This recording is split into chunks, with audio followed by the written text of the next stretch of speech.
Rabbi इश्रह ली सदरी वयस्सिर ली अमरी वहलुल उक़दतम मिन लिसानी यफ़क़हू क़ौली रब्बी अऊज़ु बिका मिन हमाज़ातिश शयातीन व अऊज़ु बिका रब्बी अन याहज़ुरून। ধরুন, মনে করুন, যে কথাটা আমরা বরাবরই চর্চা করে আসছি,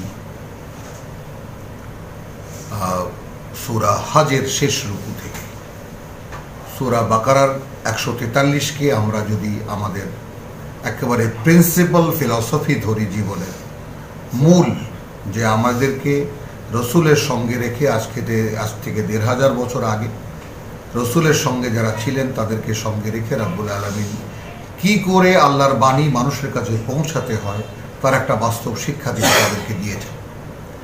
সেইটা যারা তখন পেয়েছেন, যেভাবে পেয়েছেন তারা একরকম। এরপরে স্বয়ং সৃষ্টিকর্তা যেমন এই জায়গাটায় আমি কোনো ভূমিকা ছাড়া, আমি তেলাওয়াত ছাড়া আমি একটি কথা রেখে যেতে চাই আপনাদের সামনে। সেটা হলো যে কোনো একজন বিশ্ববিখ্যাত বক্তা সম্পর্কে আমার ভাই বলছিলেন, আমার এক ভাই কানাডা থেকে বলছিলেন যে আপনি যে অন্য কাউকে করেন না, গণ্য করেন না, এই বিষয়টা কি ঠিক? কারণ অমুকে বলেছেন যে আপনারা যে সাহাবায়ে কেরামকে আপনারা সেই রকম শ্রদ্ধা করেন না, সম্মান করেন না, তারা ছাড়া এই কোরআন আপনারা কিভাবে পেয়েছেন? তারাই তো কোরআনকে বিশুদ্ধ রেখেছে। তো আমি সঙ্গে সঙ্গে দেরি হয়নি কেন জানি, আমি বললাম যে মানুষটা বিশ্বাস করে না যে অলৌকিকভাবে কোরআন সংরক্ষিত, তার কি আদৌ আল্লাহর প্রতি কোনো বিশ্বাস আছে? কথাটাকে আলাদা করে তেলাওয়াতের বাইরে নিয়ে গিয়ে আমি কথাটা রাখলাম যাতে থেকে যায় কথাটা আপনাদের কাছে। এই জন্যে যে এই কোরআন সম্পূর্ণ অলৌকিকভাবে সংরক্ষিত। এটা সংরক্ষণের জন্য কোন মানুষকে কখন কিভাবে আল্লাহ কাজে লাগিয়েছে সেটা তার ব্যাপার। এখনও তিনি যা কিছু করছেন, যাকে দিয়ে যা কিছু করাবার তাড়াতাড়ি করছেন, এটা মানুষ জানতে বা অজান্তে করছে। কিন্তু যারা বিশ্বাস করে তারা দেখে এই চোখে যে আমাকে দিয়ে আল্লাহ করাচ্ছেন, আর যারা বিশ্বাস করে না তারা দেখে আমি করেছি। কুল ইন্নী উমিরতু আন আ'বুদাল্লাহ মুখলিসান লাহুদ্দীন। এখন তুমি কি বলবে? আমি যদি এই রিসালাত চর্চা করি, আমি যদি রসুলের একজন সত্যিকারের অনুসারী হতে চাই, আমি যদি আল্লাহর বান্দা হতে চাই, তাহলে আমাকে আদেশ করছেন আল্লাহ যে তুমি বলো ইন্নী উমিরতু আন আ'বুদাল্লাহ মুখলিসান লাহুদ্দীন। আমি আদিষ্ট হয়েছি শুধু এই ব্যাপারে যে আমি গোলামি করব আল্লাহর মুখলিসান লাহু আদ-দীন, একদম সম্পূর্ণ নির্দিষ্ট করে দিয়ে আমার জীবনটাকে তার জন্য। এই যে সমুদয় গোলামি শব্দটি নিয়েছি এখান থেকে, আব্দুন গোলাম, এবং গোলাম শব্দটি আমাদের বাংলায় যেমন চাকর বলি আমরা, বা আমাদের দেশে গোলামির কোনো কিনে আনা মানুষ যে গোলাম হয়, যেমন সর্বৈব আমি মালিক তার, সেই রকম কোনো কনসেপশন বা সেরকম কোনো ধারণা আমাদের এই অঞ্চলে নেই। যেহেতু গোলামির কোনো ধারণা আমাদের দেশে নেই, আরব দেশে ছিল, এখনও আছে। গোলাম তারা কিভাবে তারা পালে, এবং যেটা এখনও তারা কফিল হয়, আমাদের দেশ থেকে নিয়ে যাদেরকে যায় তারা একজন গার্জিয়ান হয়, ইত্যাদি ইত্যাদি, সেগুলো আপনারা জানেন। তো গোলামির প্রকৃতিটা তাদের কাছে স্পষ্ট। তো সেইখানে বলছেন যে তোমার কিনে আনা, যে তোমাকে কিনে এনেছে। সূরা ইউসুফে আমরা গোলামির আসল বাস্তবতা রব্বুল আলামিন একদম বিস্তারিতভাবে দেখিয়ে দিয়েছেন। তো গোলামি হলো কিনে আনা গোলাম। একটা বস্তু যেমন বাজার থেকে কিনে আনে, একটা ছাগল আনে, একটা ভেড়া আনে, একটা গরু আনে, একটা ঘোড়া কিনে আনে এক মালিক, সে তার সাথে ব্যবহার করে যেভাবে, ঠিক সেইভাবেই একটা দাস, একটা দাসী, একটা কৃতদাস, একটা কৃতদাসী যেভাবে কিনে আনে, সে সেইভাবেই তাকে ব্যবহার করতে পারে।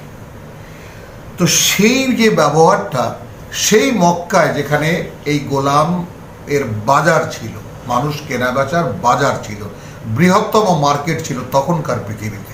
কারণ এমন একটা ভ্যালির মধ্যে, এমন একটা উপত্যকায় এই মক্কা শহর, যেটা সম্পূর্ণ সকল জগৎ থেকে বিচ্ছিন্ন। তো যাদের একান্তই প্রয়োজন হতো তারা উটের করে বা কাফেলায় গিয়ে তারা মক্কার বাজার থেকে মানুষ দাসী কিনে নিয়ে আসতো। তো সেই যে গোলামি, সেইটা যেইভাবে একদম কিনে যে এনেছে, সেই মালিকের জন্য যেইভাবে তুমি নিবেদনটা করো, যিনি তোমাকে সৃষ্টি করেছেন তার জন্য এই নিবেদনটা দরকার। তো কুল ইন্নী উমিরতু, আমি আদিষ্ট হয়েছি এই ব্যাপারে যে আ'বুদাল্লাহ, আমি একমাত্র ইলাহের গোলামি করব, মুখলিসান লাহু আদ-দীন, আমার জীবনটাকে শুধু তার জন্য নির্দিষ্ট করে দিই। এবং আমি চিৎকার করে মাঝে মাঝে আমার বলতে ইচ্ছা করে এই যে মানুষটা আল্লাহর গোলামিকে গ্রহণ করেছে, আল্লাহ তাআলা তাকে সমস্ত গোলামি থেকে মুক্ত করেছেন এই পৃথিবীতে। এটা একটা বাস্তব প্রমাণ। যদি কারো ইচ্ছে থাকে তিনি এটাকে অনুশীলন করে দেখতে পারেন। সমস্ত গোলামি থেকে কোনো ধরনের কোনো ঋণাত্মক সম্পর্ক এই পৃথিবীতে কারোর সাথে আপনার প্রয়োজন নেই। আলহামদুলিল্লাহ। ওয়া উমিরতু লিআকুনা আউওয়ালাল মুসলিমিন, এই দুটি সূরাকে, দুটি আয়াতকে 11 এবং 12কে আপনি আপনার জীবনের জন্য আদর্শ বানিয়ে নিন। দেখুন কি হয় তার বাস্তবতা। যে আমি আদিষ্ট হয়েছি যে আমি গোলামি করব, তার জন্যই আমার জীবনটাকে নির্দিষ্ট করে দিয়ে, এবং আমি আদিষ্ট হয়েছি এই ব্যাপারে যে আমি হব তাদের প্রথম যারা তার প্রতি সম্পূর্ণ সমর্পিত। মুসলমানদের ফার্স্ট না, আল্লাহতে যত মানুষ সমর্পিত হবে, যেমন একজন মানুষে যে আল্লাহতে সমর্পিত নয়, এখনকার করোনার বাস্তবতা তার সাক্ষ্য। আল্লাহতে সমর্পিত, সৃষ্টিকর্তার সমর্পিত কোনো মানুষের অস্তিত্ব পৃথিবীতে নেই। এটাই দৃশ্যমান করে দেখিয়েছেন আল্লাহ রাব্বুল আলামিন, দেখাচ্ছেন এখনো। ওয়া উমিরতু লিআন আকুনা আউওয়ালাল মুসলিমিন, এবং আমি আদিষ্ট হয়েছি।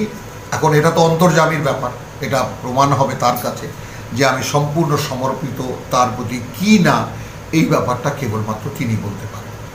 অতএব আমি আদিষ্ট হয়েছি যে আমি সমর্পিত হই সম্পূর্ণ তার প্রতি। কুল ইন্নী আখাফু ইন আসাইতু রাব্বি, বার্তাবাহককে বলতে বলছেন আমি ভয় করি যে যদি কোনো অবাধ্যতা করি আমি আমার প্রতিপালকের আযাব ইয়াউমিন আযীম। সূরা ইউনূসে আমরা পড়েছি 15তে। একই কথা, যে আমি যদি কোনো অবাধ্যতা করি আমার প্রতিপালকের। এখন যদি মনে করেন আমাদের মুহাম্মদ রাসূলুল্লাহ সাল্লাল্লাহু আলাইহি ওয়াসাল্লাম তিনি বলেছেন এই কথা, তার হাদিস এটা, তাও বলতে পারেন। আল্লাহর আয়াত এটা, তাও বলতে পারেন। আজকে আমি উচ্চারণ করছি, আমি আল্লাহর গোলাম হয়ে আমি উচ্চারণ করছি, এটা আমার কথা, তাও বলতে পারেন। তিনটি স্তর রেখেছেন রব্বুল আলামিন। তিনি এই কোরআন আগে বলেছেন জিবরাইলের কাছে, এবং জিবরাইল তারই আদেশে একেবারে লেসন লেসন সাজিয়ে, পড়া পড়া সাজিয়ে, এক পড়া দিয়ে এক পড়া নিয়ে ধীরে ধীরে নাজিল করেছেন মোহাম্মদের কাছে। মোহাম্মদ ঠিক একইভাবে আবার তার যাকে বলে তার আসহাব বা তার সঙ্গী সাথীদের কাছে এইভাবে প্রকাশ করেছেন যেইভাবে আল্লাহ প্রকাশ করতে বলেছেন, এবং সেইটা গ্রন্থবদ্ধ হয়েছে কিভাবে, এবং তারপর আমাদের কাছে এসে পৌঁছেছে।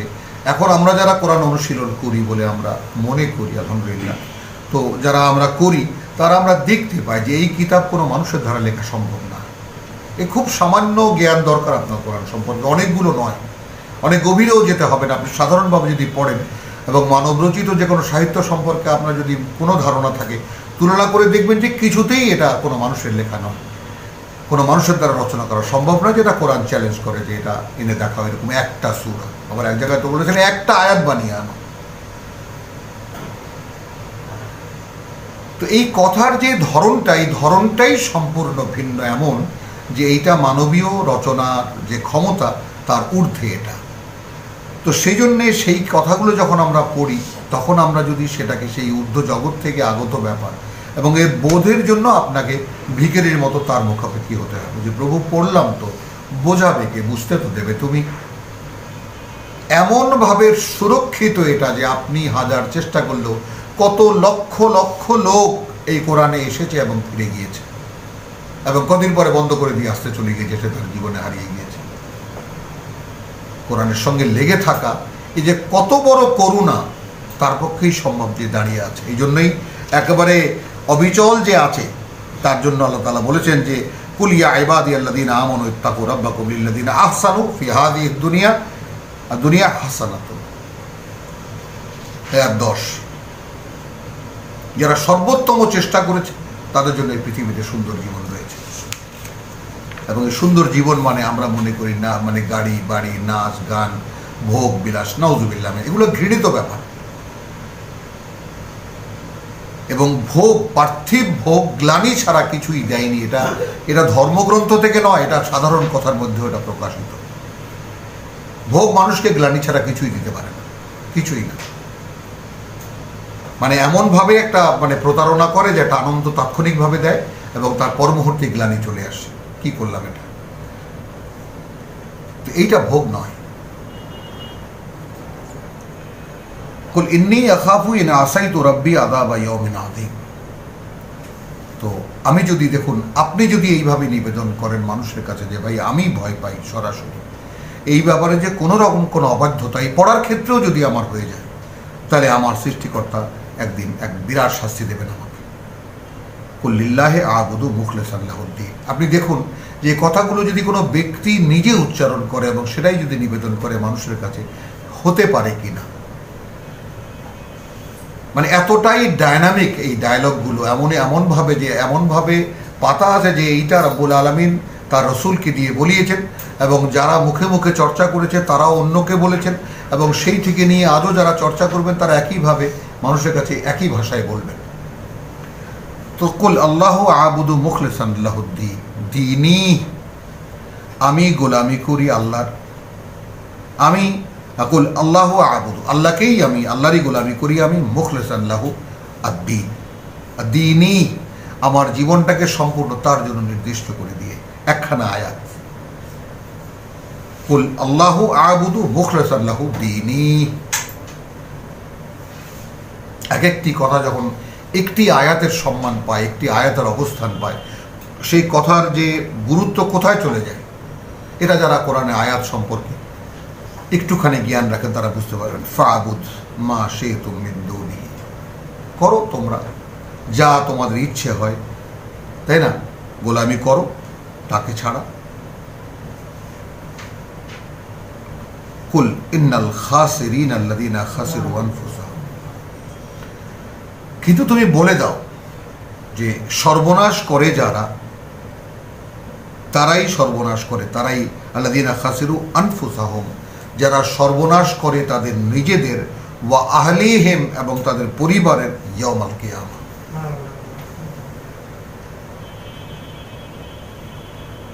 তো ব্যর্থ হবে, অন্য ভাষায় বলি যে ক্ষতিগ্রস্ত সেই সব লোকেরাই যারা ক্ষতি করছে তাদের নিজেদেরই এবং তাদের পরিবারের কিয়ামতের দিনের জন্য। এমন সমস্ত কথা সামনে আছে যে রীতিমতো একটা মানুষের অন্তরকে নিংড়ে একেবারে দুমড়ে মুচড়ে শেষ করে দেয়। তো এইটা জানিয়ে দিতে বললেন রাব্বুল আলামিন যে দেখো, ইন্নাল খাসিরিন, মানে খেসারতে গেল সেই জীবনগুলো, আল্লাযীনা খাসিরু আনফুসাহুম, যারা খেসারতে দিয়েছে তাদের জীবনটাকে, ওয়া আহলিহিম, এবং তাদের পরিবারকে, ইয়াউমাল কিয়ামত, মানে কিয়ামতের দিনের জন্য কোনো মূল্য রাখেনি। কিয়ামতের দিন তাকে মূল্যায়ন করা হবে এমন কোনো বাস্তবতা তার জীবন অস্তিত্বে নেই। আলা যালিকুল খুসরানুল মুবিন, নয় কি? কি মনে হয় তোমার কাছে? এটাই কি দৃশ্যমান ক্ষতি নয়, সর্বনাশ নয়? মানে অর্থাৎ কিয়ামতের যোগ্য করে যে তার নিজেকে এবং পরিবারকে গড়ে তুলতে পারল না, কি করলো তার সেই জীবনটাকে নিয়ে?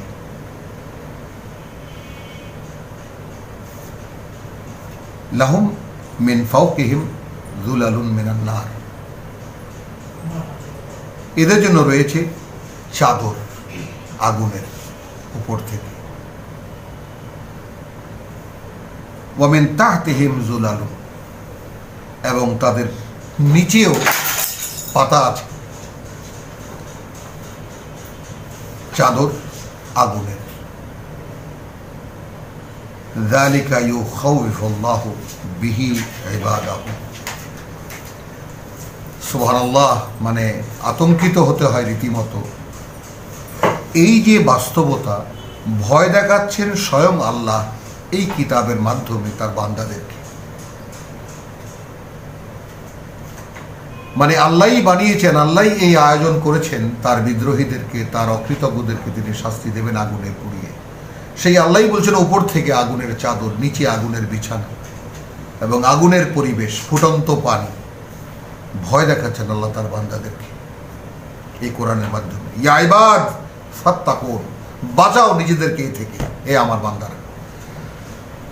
মাআযাল্লাহ, কে গ্রাহ্য করি আমরা?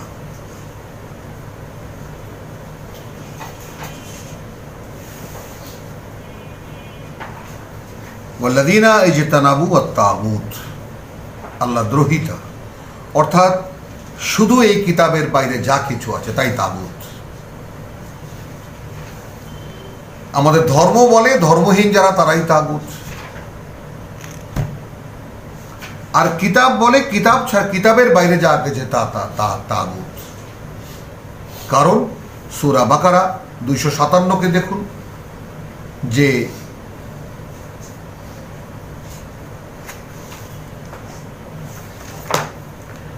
আয়াতুল কুরসির পরের আয়াত আমরা যেটা দেখেছি যে লা ইকরাহা ফিদ্দীন, এই যে ভয়ঙ্কর কথাটা, এই যেমন দিন দিন আমরা পড়েছি, জীবন ধারণ, জীবন যাপন বা জীবন ধর্ম, তাতে কোনো চাপাচাপি নেই। সূরা বাকারা বলছে যে লা ইকরাহা ফিদ্দীন, কোনো চাপ নেই জীবন যাপনের পদ্ধতি গ্রহণে। কাদ তাবায়্যানা আর-রুশদু মিনাল গাই, সঠিক যেটা তাকে স্পষ্ট করে দেওয়া হয়েছে সমস্ত গাই থেকে। এই তাগুত যত বিভ্রান্তি আছে সব থেকে আলাদা করে, মানে আর-রুশদ সঠিকতাকে, একদম বিশুদ্ধতাকে সামনে রাখা হয়েছে। ফামান ইয়াকফুর বিত-তাগুত, এখন প্রথম যে কাজ আপনার উপরে আমার উপরে সেটা হলো যে আল্লাহ দ্রোহিতা বলতে যা কিছু আছে, অর্থাৎ এই রুশদের বাইরে যা আছে সেটাই তাগুত। তো আর রুশদ এই কিতাব, এটা কিতাবের দাবি। তাহলে কিতাবের বাইরে যা আছে তাকে যারা অস্বীকার করে ওয়ায়ুমিন বিল্লাহ, আর বিশ্বাস আনবে আল্লাহতে, ফাকাদ ইসতামসাকা বিল উরওয়াতিল উসকা, তাহলে নিশ্চিত সে ধারণ করলো, ধরলো এমন এক পাকানো রজ্জু, এমন এক শক্ত হাতল, লান ফিসামা লাহা, যার বিচ্ছিন্ন হওয়ার কোনো সম্ভাবনাই নেই। কোনটা ধরবেন? পীর ধরবেন, আউলিয়া ধরবেন, অলি ধরবেন, কবর ধরবেন, মাজার ধরবেন, দল ধরবেন, জামাত ধরবেন, কোনটা ধরবেন? নাকি কিতাব ধরবেন?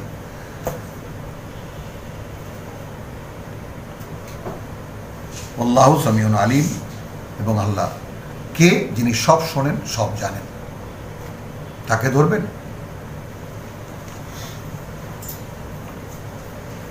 তাহলে ওয়াল্লাযীনা ইজতানাবু আত-তাগুত, যারা দূরে মানে বর্জন করে তাগুত, ঠিক ওই 257-কে সামনে নিয়ে আসুন, যে লা ইকরাহা ফিদ্দীন কাদ তাবায়্যানা রুশদু মিনাল গাই ফামান ইয়াকফুর বিত-তাগুত, একদম প্রত্যাখ্যান করে তাগুতকে, ওয়ায়ুমিন বিল্লাহ, এটা শর্ত। আপনি তাগুতের সঙ্গে আপনার সম্পর্ক আল্লাহ বিশ্বাস, কোনো দিনই এই খিচুড়ি আল্লাহ নেন না, যেটা আমরা একেবারে তৃতীয় আয়াতেই আল্লাহ বলে দিয়েছেন যে তারা উলিয়া উলিয়ার যারা গোলামি করে তারা বলে যে না না, তার উপাসনা আমরা করি না, আমরা তাদেরকে মানি লিয়ুকাররিবুনা ইলাল্লাহি যুলফা, আল্লাহ নৈকট্য লাভের একটা মাধ্যম ধরি তাদেরকে, তারা আমাদেরকে আল্লাহর কাছে নিয়ে যাবে। আসুন, আমাদের বাংলাদেশে অন্যতম এক ধনাঢ্য ব্যক্তি আছেন সুফি সাহেব নামে, তিনি তো রীতিমতো বক্তৃতায় বলেই দেন যে আপনি শেখ হাসিনার সঙ্গে দেখা করবেন কিভাবে, কতগুলো মাধ্যম আপনাকে অতিক্রম করে সেখানে যেতে হয়, সরাসরি যেতে দেবে আপনাকে কেউ? আল্লাহর কাছে যাওয়া এত সোজা? মাধ্যম লাগবেই। আসুন, তাহলে কোরআন কি স্বীকৃতি দেয় সেই মাধ্যমের? ওয়াল্লাযীনা ইজতানাবু আত-তাগুত আন ইয়াবুদুহা, যে তারা এখন আর গোলামি করে না, ওয়ানাবু ইলাল্লাহ, এবং সম্পূর্ণ ফিরে আল্লাহর দিকে, লাহুমুল বুশরা, সুসংবাদ রয়েছে তাদের জন্য, ফাবাশশির বিইবাদ, তাহলে সুসংবাদ দাও আমার এই সমস্ত বান্দাদেরকে।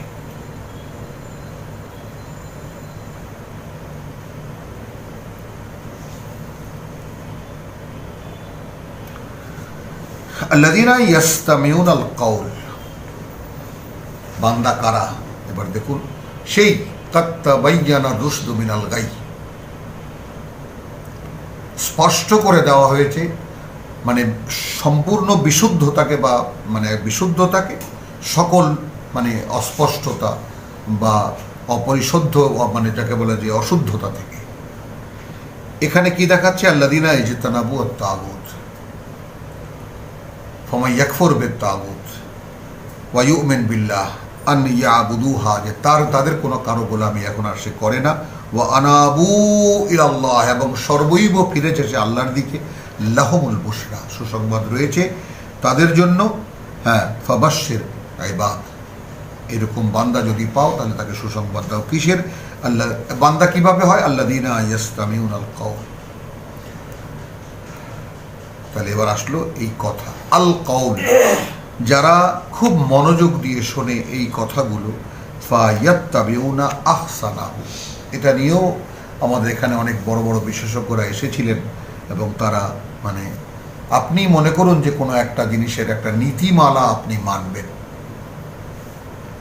এখন আপনাকে কোনো একটি নীতি বলা হচ্ছে, একটি নীতিমালা আপনার জীবনটাকে গড়ার জন্য আপনি এই কোরআন একটি নীতিমালা, এটি কর্মসূচি, এটি কর্মপদ্ধতি, এটি কর্মপ্রণালী। এখন এর শুরুটা আপনি কোথেকে করবেন? একটা শুরু তো আছে আপনার।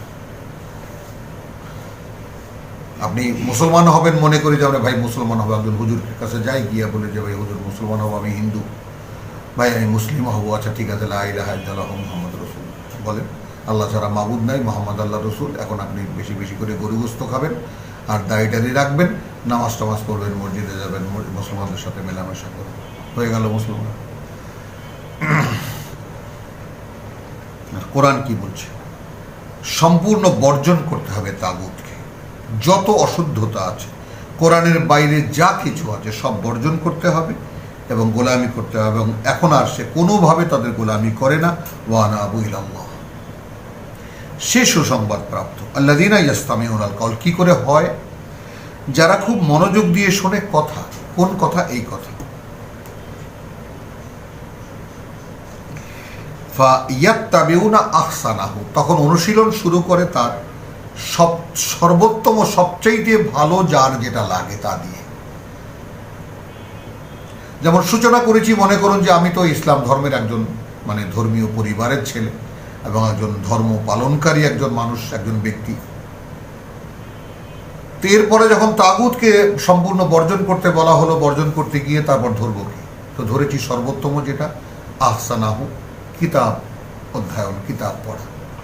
আপনি দেখুন সমাজে প্রচলিত আছে কথা যে আহসানুল ইবাদতে তিলাওয়াতুল কোরআন, সর্বোত্তম আল্লাহর ইবাদত কোরআনের অধ্যয়ন। আর তোমাদের মধ্যে সর্বোত্তম সে যে কোরআন শেখে এবং মানুষকে শেখায়। তাহলে এখন কিভাবে নেবেন আপনি? আপনি পড়ুন, এরপরে আসবে পালনের প্রশ্ন। এবং এইটার যে ব্যাপারটা, সেটার ব্যাপারটা রব্বুল আলামিন দেখিয়ে দিয়েছেন, আমরা সেটাও একটু আপনাদেরকে দেখিয়ে দিই। সূরা বাকারার 129-এ আসুন।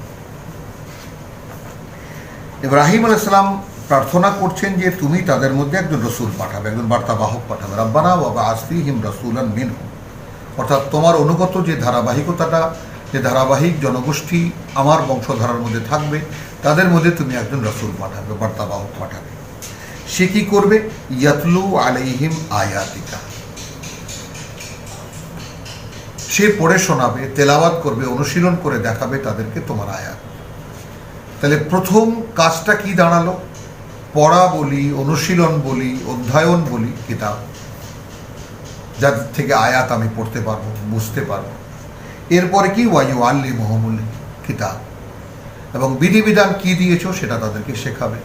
ওয়াল হিকমা, কেন কি জন্য দিয়েছে তা বুঝিয়ে দেবে। ওয়ায়ুযাক্কিহিম, এবং তাদেরকে পরিশুদ্ধ করে তুলবে। এই কথাটাই স্বয়ং রব্বুল আলামিন যখন আবার উত্তর দিলেন, তখন কামা আরসালনা ফীকুম 151, সেই সূরা বাকারাতে, কামা আরসালনা ফীকুম রাসূলান মিনকুম, যেভাবে পাঠিয়েছি তোমাদের মধ্যে আমার একজন বার্তাবাহক তোমাদের থেকে নিয়েই। তাহলে বার্তাবাহক কোত্থেকে হবে? আকাশ থেকে নাজিল হবে না, তাই না? যেমন একেবারে সেই মানে আবদুল্লাহর পুত্র মানে মোহাম্মদ আমিনার গর্ভে জন্মগ্রহণকারী, তো সে তো একজন সাধারণ মোশরেক পুত্র। ইব্রাহিম আলাইহিস সালাম মানে রাজার সবচেয়ে বড় মানে কি জানি বলে যে রাষ্ট্রীয় পূজারীর যে একেবারে সে মানে রাজ পূজারীর যে পুত্র। তাহলে তোমাদের মধ্যে থেকে এখন আমি আপনি যে অবস্থানে আছি না কেন, কোনো অবস্থানই আমার কাছে ঘৃণিত নয়, দাঁড়িয়ে যা। তাহলে তোমাদের মধ্যে থেকে যে বার্তাবাহক আমি পাঠিয়েছি, ইয়াতলু আলাইকুম আয়াতিনা, এই জায়গাটার চেঞ্জটা দেখুন। ওখানে ইয়াতলু আলাইহিম আয়াতিকা ওয়া ইউআল্লিমুহুমুল কিতাব ওয়াল হিকমা ওয়া ইউযাক্কিহিম, পড়ে শোনাবে তোমার আয়াত এবং তোমার শেখাবে তোমার বিধিবিধান এবং বুঝিয়ে দেবে কেন কি জন্য এবং পরিশুদ্ধ করবে। ওই কথাটা আল্লাহ সিরিয়ালটাকে কিভাবে বদলেছেন যে তোমাদের মধ্যে থেকে একজন বার্তাবাহক আমি নিয়োগ করেছি, ইয়াতলু আলাইকুম আয়াতিনা, সে পড়ে শোনায় তোমাদেরকে আমার বাণী ও বার্তা, আমার আয়াত, ওয়ায়ুযাক্কিকুম, এবং তোমাদেরকে পরিশুদ্ধ করে।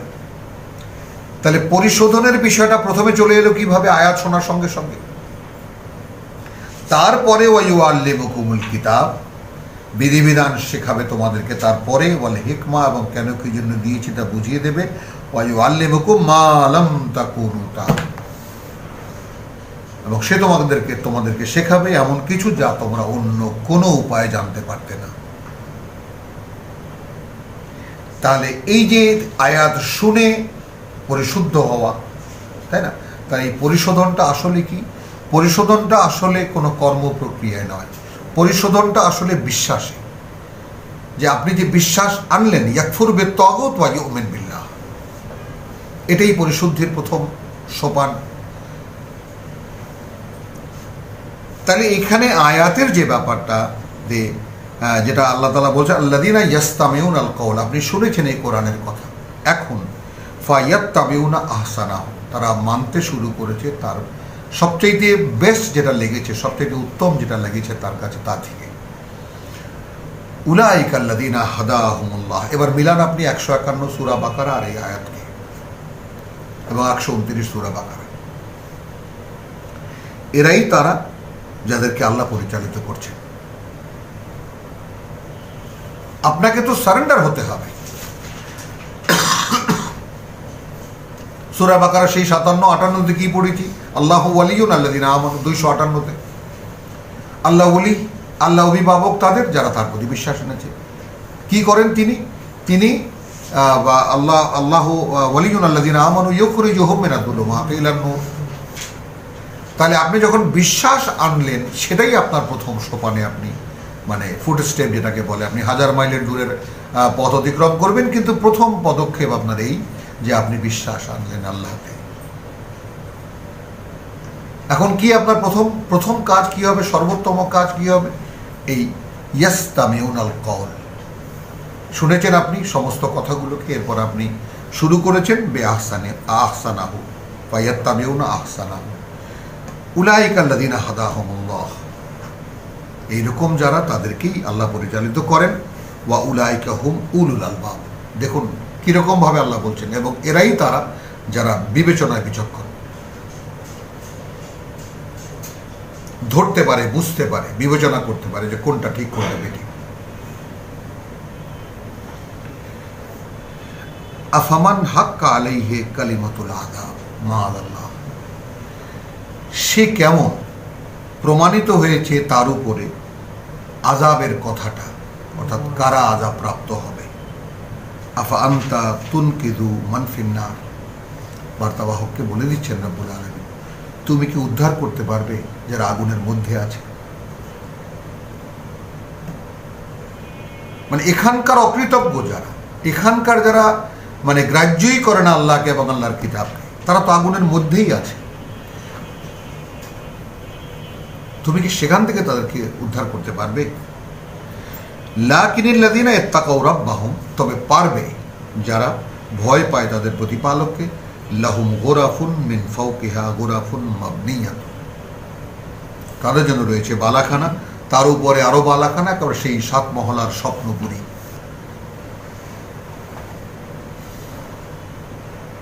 তাজরি মিন তাহতিহা আল আনহার, বয়ে চলে তার বিস্তীর্ণ অঞ্চলে আনহার।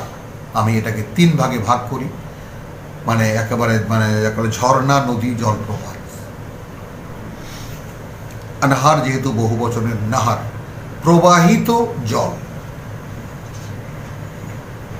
তো জলের প্রবাহ ঝর্ণায় হয়, জলের প্রবাহ নদীতে হয়, জলের প্রবাহ জলপ্রপাতে হয়, এবং 3টাই সৌন্দর্যের আধার। এই জন্যে আনহার যেহেতু বহু বচনের সুযোগ পেয়েছি, বাংলা ঢুকিয়ে দিয়েছি, মানে বয়ে চলে তার সারা অঞ্চলে। তাহাতেহা মানে নিজ দিয়ে নদী প্রবাহিত, খুব মানে কেমন যেন লাগে, সংকীর্ণ লাগে। তো বিষয়টা এরকম নয় আসলে, যেমন গোটা অঞ্চল। এই জায়গাটাই আপনাদেরকে একটু দেখাবো, সূরা আল ইমরানের একখানা আয়াত।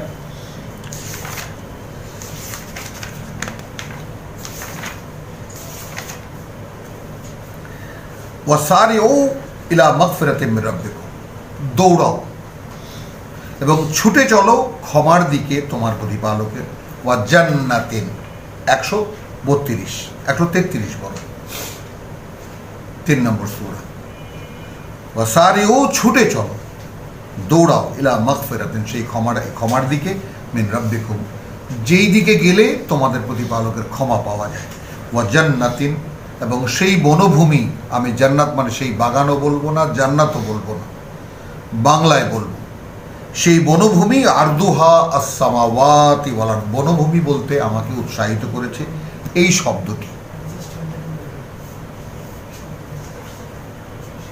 হ্যাঁ, যার পরিধি যার মানে যাকে বলে যে ভূমির বিস্তার ওই আকাশমণ্ডলী আর এই পৃথিবীর মতো।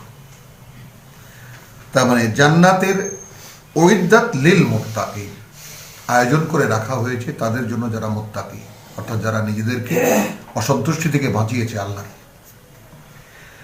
তো এখন সেই জান্নাত যার পরিধি ওই আকাশমণ্ডলী আর এই পৃথিবীর মতো, যদি এটা একজনের জন্য হয়, এইবার আল্লাহর খেলাফতের আসল বাস্তবতা প্রকাশিত হয় যে তার এক একজন খলিফার জন্য এক একটি পৃথিবীর মতো ওই 7 আকাশ আর এই পৃথিবীর মতো বিস্তীর্ণ অঞ্চল হবে। এইবার আমার প্রতিনিধি, আমি সৃষ্টিকর্তা, তোমাকেও এক ক্ষুদ্রতম সৃষ্টিকর্তার অস্তিত্ব দিয়ে পরীক্ষা পাঠিয়েছিলাম। এইবার তুমি সেখানে পরীক্ষা দিয়ে পাশ করেছ, তুমি সফল হয়েছ, তুমি এইবার তোমার ইচ্ছে মতো তুমি প্রকাশ করো তোমার ইচ্ছে কি আছে। এই তো খেলাফত। সেইখানে যদি এইখানে ওসমানিয়া খেলাফত প্রতিষ্ঠার জন্য একেবারে জান প্রাণ দিয়ে লেগে যায়, তো সেইটা ওই যে বললাম কোরআনের সঙ্গে যাদের সম্পর্ক নেই তাদের সম্পর্ক ইতিহাসের সঙ্গে, এবং ইতিহাসে আছে সেই উমাইয়া খেলাফত, আব্বাসী খেলাফত, ওই মাথার মধ্যে ঢোকানো আমাদের গুরুজনদের। এর বাইরে তারা যেন ভাবতেই পারেন না কিছু। কত মানুষ, কত নিরীহ মানুষ এই জন্য তাদের জীবনকে বিসর্জন দিয়েছে। কত নিরীহ মানুষের জীবন শেষ হয়ে গেছে, যৌবন শেষ হয়ে গেছে, পরিবার ধ্বংস হয়ে গেছে। এখনও আছে সেই খেলাফতের মানে ধারণা নিয়ে আছে কতগুলো উজবুক, যতগুলো বেকার যুবক আছে বড় বড় মানুষের, তাদেরকে বের করে নিয়ে আসছে এখন খেলাফত প্রতিষ্ঠিত করবে দুনিয়াতে। দুনিয়া একটা পরীক্ষার জায়গা, সামান্য কিছুক্ষণের সময়। এখানে এই কিতাব পড়ে সে অনুযায়ী নিজেকে গড়ে তোলা, মানে সেই খেলাফতের যোগ্য করে আল্লাহকে দেখানো, এইটাই তো শেষ হয়ে যাবে এই কয়েক মুহূর্তের জীবন। এর বাস্তবতা দেখাবো কোথায় আমি এখানে? কিন্তু তুমি লা ইলাহা ইল্লাল্লাহ পড়েছো, তুমি মুসলমান হয়ে গেছো, আসো আমরা এখন ইসলামী রাষ্ট্র কায়েম করি। What nonsense! কি যাদের সাথে চিন্তায়, বিশ্বাসে, যোগ্যতায় কোনো দিক থেকে কোনো আল্লাহ রাব্বুল আলামিন মানুষের যোগ্যতাকে প্রকাশ করার জন্য জন্মগতভাবে যাদেরকে আসফালা সাফিলিন, আল্লাহ বলেছেন লাকাদ খালাকনা আল ইনসানা ফি আহসানি তাকওয়িম, সৃষ্টি করেছি মানুষকে সর্বোত্তম আয়োজন দিয়ে, উপাদান দিয়ে, যোগ্যতা দিয়ে। সুম্মা রাদাদনাহু আসফালা সাফিলিন, তারপর নামিয়ে দিয়েছি তাকে একেবারে নিকৃষ্টতার অধপাতে। তো সেই অধপাতই তো এই দুনিয়া। কে বলেছে, কোন কোরআনের কোন আয়াতে, কোন জায়গাতে, কোন সূত্র থেকে বের করতে পারবে এই পৃথিবীতে খেলাফত প্রতিষ্ঠিত করতে হবে? নেই তো। সম্পূর্ণ ইতিহাস নির্ভর একটা তথ্য, এবং আমাদের ধর্ম সেই ইতিহাস নির্ভর। ইতিহাসে কি বলা আছে সেগুলোর উপরেই আমাদের চর্চা। কিতাব নির্ভর তো আমাদের ধর্ম নয়, আমাদের জীবন নয়। তাহলে আল্লাযীনা ইসতামিউনাল কওল, একদম শর্ত জুড়ে দিচ্ছেন রাব্বুল আলামিন, যারা খুব মনোযোগ দিয়ে শোনে কথা, ফায়াত্তাবিউনা আহসানাহু উলাইকা আল্লাযীনা হাদাহুমুল্লাহ। তো কিতাব যদি আপনি না শোনেন মনোযোগ দিয়ে, এবং আপনি অনুশীলনে লেগে না যান, তাহলে তো আল্লাহ আপনাকে চালাবেন না। আল্লাহর পরিচালনার মধ্যে, আল্লাহর আয়ত্তের মধ্যে যেতে হলেই তো হচ্ছে আপনার এই কথাটা। আগে কথাটা শুনুন, বুঝুন, আপনি কোনটা মানবেন সেখান থেকে আপনি শুরু করুন, তখন আপনি গণ্য হবেন আল্লাহর কাছে যে বেশ, এসো আমি তোমাকে এখন চালাচ্ছি।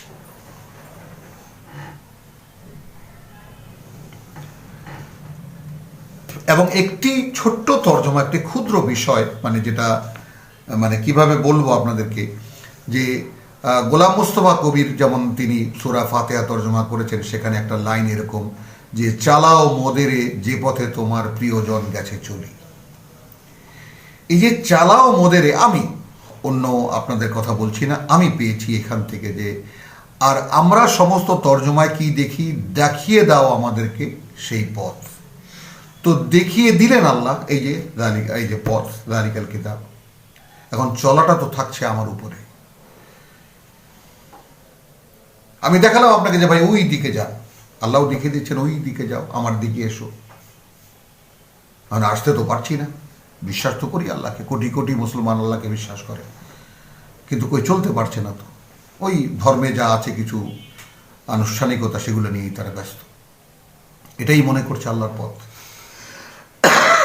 একনিষ্ঠ যারা, তারা খুব চলছে, মনে করছে আল্লাহর পথেই চলছে। হচ্ছে না তো জিনিসটা, কিছুই হচ্ছে না। কারণ সরাসরি ইত্তাবিউ মা উনজিলা ইলাইকুম মির রাব্বিকুম,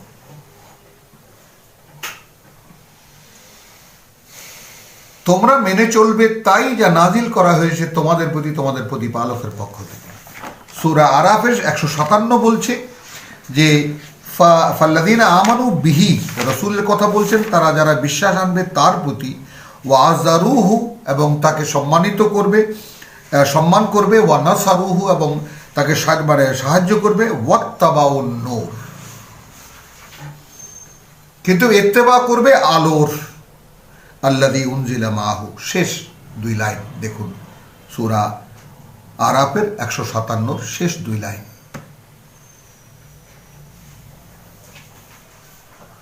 অতএব যেসব লোক তাহার প্রতি ঈমান আনিবে, তাহার সাহায্য ও সহযোগিতা করিবে এবং সেই আলোর অনুসরণ করবে যাহা তাহার সঙ্গে নাজিল করা হয়েছে। তাহলে অনুসরণ রসুলের কোথায়?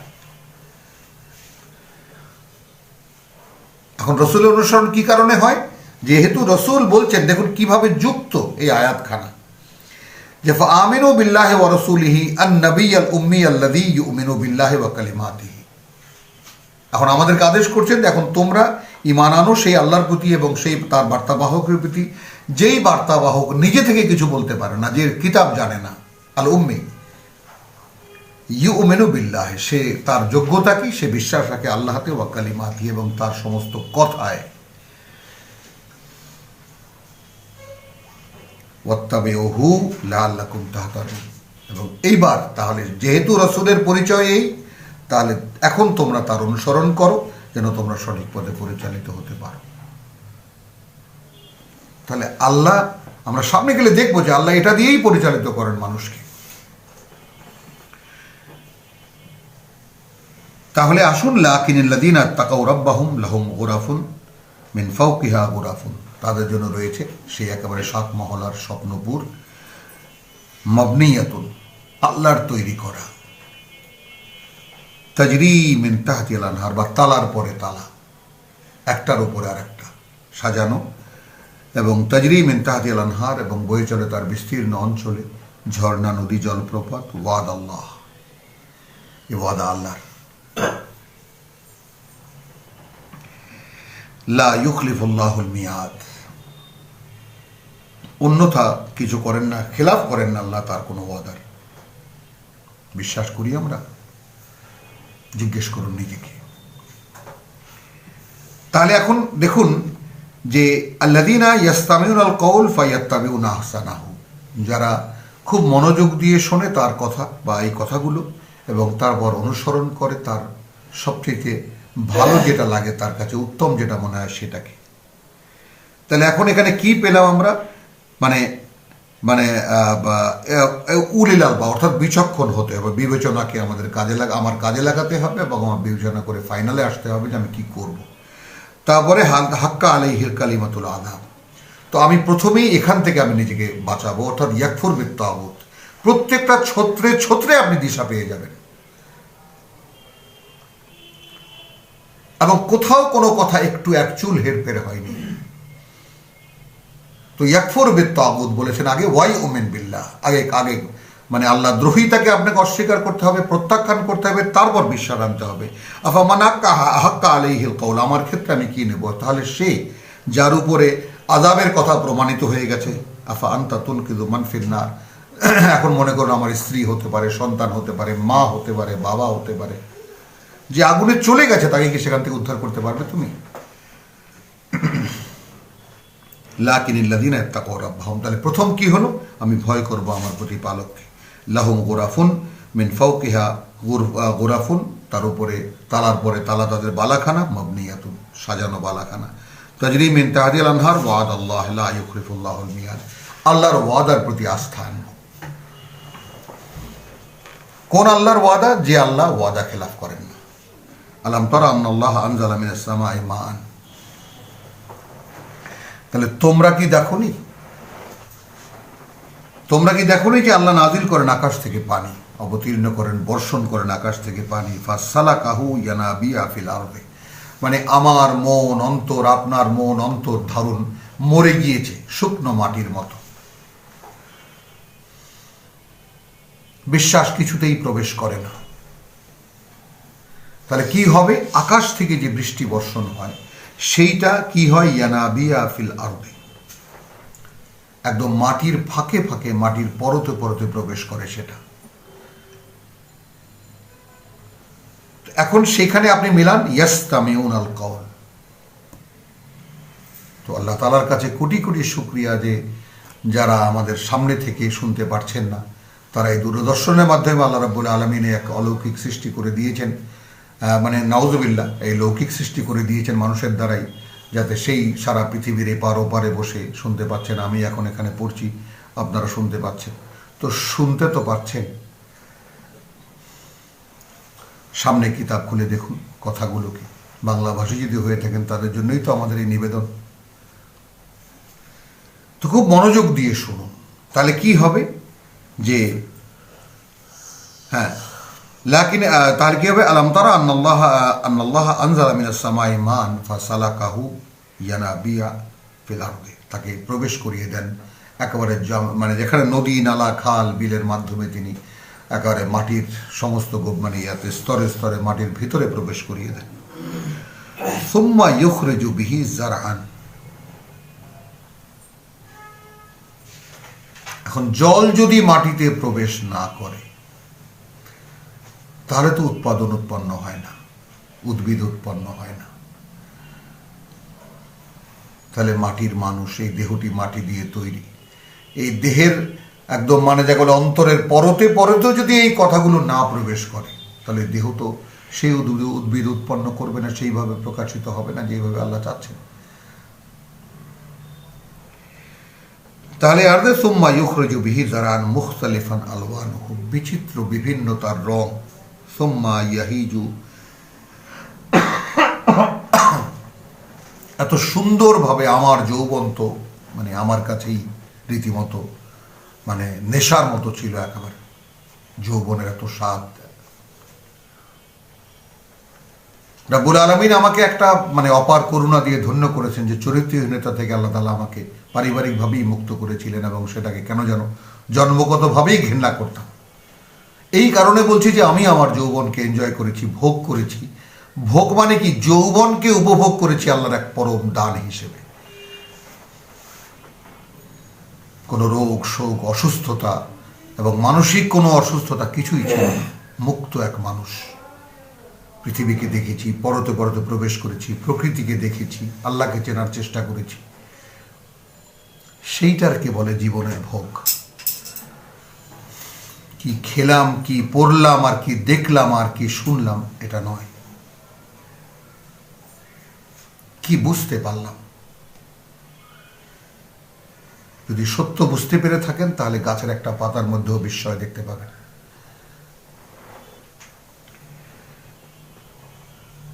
তো মুখতালিফান আলওয়ানুহু সুম্মা ইয়াহিজু, তারপর সেটাই পাকে। মানে কি ক্ষণস্থায়ী জীবন চোখের সামনে দেখাচ্ছে। ভারতের এক লোক নাকি আমাদের দেশে কি জানি পত্রিকায় পড়লাম অথবা টেলিভিশনে দেখলাম, যার জীবনের মিশন হলো এইটা যে ঘরে ঘরে গিয়ে মানুষকে বোঝানো যে ভাই ফুলদানিতে তাজা ফুল ব্যবহার করো না। মানে ওর যতটা আয়ুষ্কাল ওকে থাকতে দাও, ওকে ওর বোটার সঙ্গে, ওর বৃক্ষে। এই যে মানবিকতা এত সুন্দর করে প্রকাশ করা হচ্ছে, তাকে দেখানো হচ্ছে, বলা হচ্ছে। আমাদেরই এক ভাই সেই উত্তরবঙ্গ না কোন বঙ্গ থেকে সাইকেলে চড়ে চলেছে এবং কতগুলো জায়গা, কত রাস্তা, কত হাজার মাইল ক্রস করে ঢাকায় এসেছে। দেখুন কি তার জীবনের উদ্দেশ্য কি, গাছ থেকে পেরেক তুলে ফেলছেন, গাছে গাছে মারা সাইনবোর্ড এটা সেটা অমুক তমুক দিয়ে পেরেক মেরে গাছকে যে ক্ষতবিক্ষত করছে সেটা থেকে তিনি মুক্ত করছেন গাছকে। মানুষ তো প্রকৃতিগতভাবে মানুষ, কিন্তু তাকে তা মানুষ হয়ে বিকাশ করার জন্য, প্রকাশ করার জন্য তার জন্য একটা এথিক্স আছে, একটা জ্ঞান দিয়েছেন রাব্বুল আলামিন। এই জ্ঞানের বাইরে তো মানুষ কি হবে? পরিকল্পিত কৃষি এক ধরনের, আর উলুখাগড়ার বন দেখুন এক ধরনের, বন জঙ্গলকে দেখুন, অপরিকল্পিত বনকে দেখুন। আবার সেখানে রেইন ফরেস্ট আসবে না, এই জন্য আসবে না যে প্রাকৃতিক যে সমস্ত বন আছে, বনাঞ্চল আছে, সেগুলো আল্লাহর পরিচালনায় চলছে, ওটা আবার ভিন্ন জিনিস। কিন্তু এমনি আমাদের যেটা মনে করুন কোনো একটা ভূমি আপনি দেখবেন যেটা ঝোপ জঙ্গল ছেয়ে আছে, সেটা সেই ধরনের কথা বলছি আমি।